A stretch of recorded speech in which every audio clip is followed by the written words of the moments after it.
अगर पानी की तरह पैसा हाथ में नहीं रहता तो जल्द अपनाएं ये वास्तु टिप्स। यदि कोई व्यक्ति परिश्रम करे तो वह अवश्य सफलता हासिल कर सकता है, परंतु कभी कभी अधिक परिश्रम से भी व्यक्ति को वो सफलता नहीं मिल पाती है जिसकी वह उम्मीद रखता है, और ऐसी परिस्थिति में व्यक्ति बहुत ही ज्यादा निराश व हताश हो जाता है और व्यक्ति भगवान से किसी चमत्कार की आशा करता है। यदि व्यक्ति पर भगवान की कृपा हो जाए तो फिर व्यक्ति मुश्किल से मुश्किल काम को भी आसानी से कर लेता है और सफल बन जाता है। इसके लिए पुराने समय से ही कुछ चमत्कारी उपाय को लोग अपनाते आए हैं और आज हम आपको कुछ ऐसे ही अचूक चमत्कारी उपाय बताने जा रहे हैं जिनसे माता लक्ष्मी की कृपा आसानी से आपको प्राप्त हो सकती है और आप अपने जीवन में वो चीजें हासिल कर सकते हैं जिसकी आप आशा रखते हैं। परंतु इन उपायों का प्रभाव तभी होता है जब इन्हें विधि विधान और पूर्ण विश्वास के साथ किया जाए। जरा सी गलती सारे किए कराए काम को खराब कर सकती है और आपको कुछ लाभ भी नहीं होता है। इसलिए इन उपायों को करते समय सावधानी बरतनी बहुत जरूरी होती है। तो आइए आपको बताते हैं कुछ ऐसे अनोखे और सरल जल्दी धनवान बनने के अचूक चमत्कारी उपाय के बारे में। लेकिन उससे पहले अगर आप भी चाहते हैं लक्ष्मी माता का आशीर्वाद आप पर बना रहे तो इस वीडियो को एक लाइक करें और चैनल को सब्सक्राइब कर ले और कमेंट बॉक्स में जय लक्ष्मी माता जरूर लिखें। आइए जानते हैं कुछ चमत्कारी उपायों के बारे में। नंबर 1, प्रतिदिन सुबह के समय जल्दी उठकर घर के मुख्य द्वार पर तांबे के लोटे में जल लेकर जल का छिड़काव करना चाहिए। यदि यह काम घर की महिला करे तो अच्छा रहता है। ऐसा करने से घर की नकारात्मक ऊर्जा खत्म हो जाती है और घर से दरिद्रता दूर होने लगती है। नंबर 2, बुधवार के दिन माता लक्ष्मी का दिन कहा जाता है, इसलिए इस दिन धन संबंधित लेन देन जैसे उधार देना, धन का भुगतान आदि नहीं करना चाहिए क्योंकि इससे धन के आगमन में रुकावट आती है। और बुधवार के दिन सुबह माता लक्ष्मी जी का पूजन ध्यान अवश्य ही करना चाहिए। नंबर 3, प्रत्येक अमावस्या को लाभ की चौघड़िया के समय देवी लक्ष्मी का पूजन करे तो ये अति उत्तम माना जाता है। यह माता लक्ष्मी जी को प्रसन्न करने का सर्वश्रेष्ठ सरलतम उपाय है और यदि यह विधि हर अमावस्या को की जाए तो माता लक्ष्मी जी की कृपा पूजा करने वाले व्यक्ति पर जल्दी ही बरसती है और इससे व्यक्ति को धन लाभ होता है। नंबर 4, यदि बृहस्पतिवार के दिन आपको अधिक धन का लाभ हो या कहीं से मिल जाए तो 15, 30, 45 या 60 का अनुपात बनाकर उसे एक लिफाफे में रखकर अपने घर के मंदिर में स्थापित करें। इस उपाय को करने से देवी लक्ष्मी जी की कृपा आप पर हमेशा इसी तरह बनी रहती है। नंबर 5, प्रत्येक शुक्रवार के दिन प्रातः जल्दी उठकर स्नान करें और साफ सफेद वस्त्र पहने। उसके बाद घर के मंदिर में माता लक्ष्मी के समक्ष खड़े होकर हाथ जोड़कर इस मंत्र का उच्चारण करना चाहिए। क्षीरदाय धनदाय बुद्धिदाय नमो नम, यशोदाय कीर्तिदाय धर्मदाय नमो नम।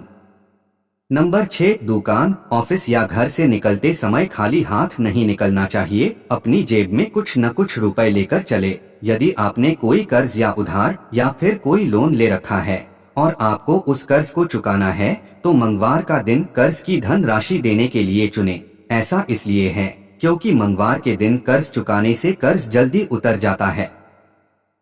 नंबर 7, प्रतिदिन नित्य कर्म से निवृत्त हो जाने के बाद स्नान करते समय इस मंत्र का स्मरण अवश्य करें। गंगे च यमुने चैव गोदावरी सरस्वती नर्मदे सिंधु कावेरी जले अस्मिन् सन्निधिं कुरु।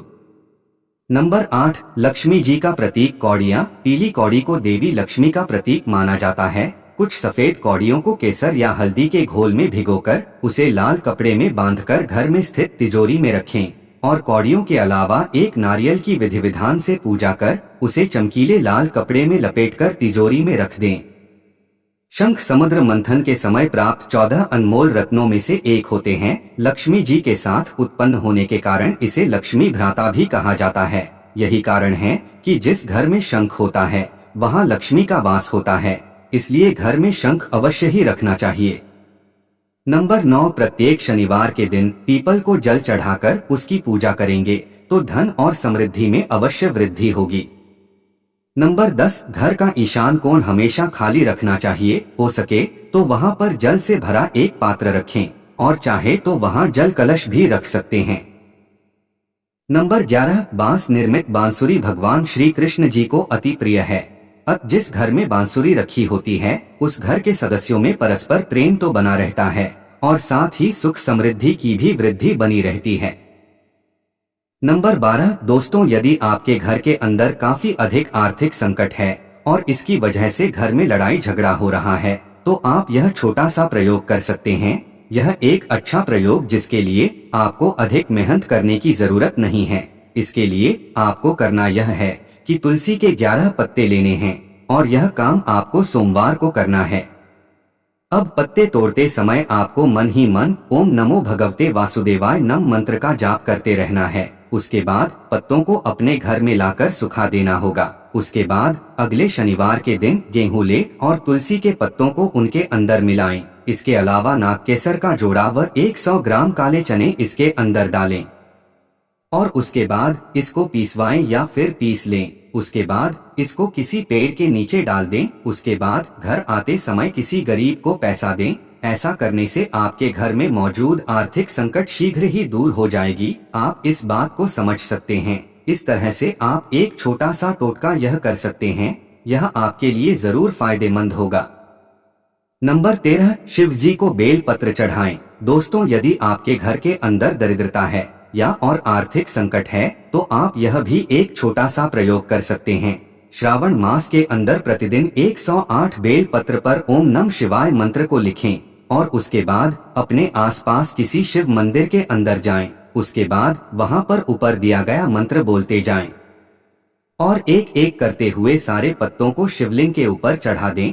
आपको यह प्रयोग रोजाना 31 दिन तक करना होगा। ऐसा करने से आपके घर में आर्थिक संकट दूर हो जाएगी और आपके यहाँ पर दरिद्रता समाप्त हो जाएगी।